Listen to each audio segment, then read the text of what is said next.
As more companies send spacecraft into orbit, the number of dead satellites, abandoned rockets, and other debris is rising, posing a collision risk that can be difficult to handle.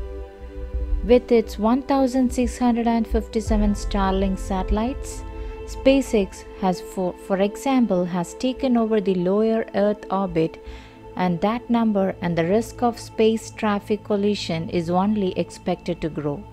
It sounds like a solution you would hear from the sci-fi movies, but collecting junk while traversing through the space could actually reduce the risk of collisions, and SpaceX's upcoming Starship craft could be just able to do just that, according to the recent tweet by Elon Musk.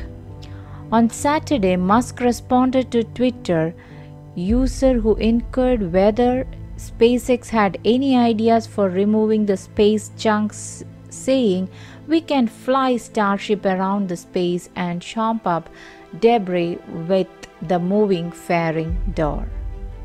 According to SpaceX user's guide for Starship rocket system, the fairing door can open when the aircraft reaches a certain orbit, deploys spacecraft, then close before returning to Earth.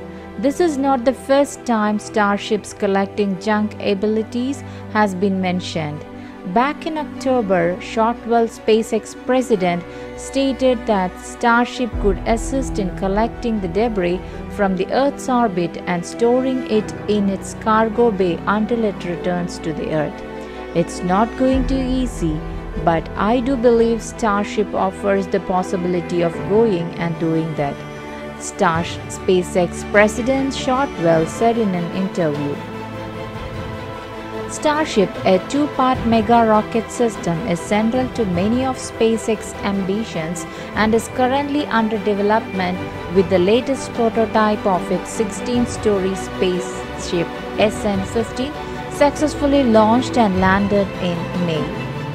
SpaceX hopes to eventually use it to transport humans to the moon and beyond, and is now working on a 23-story booster that will launch the rocket system into the orbit.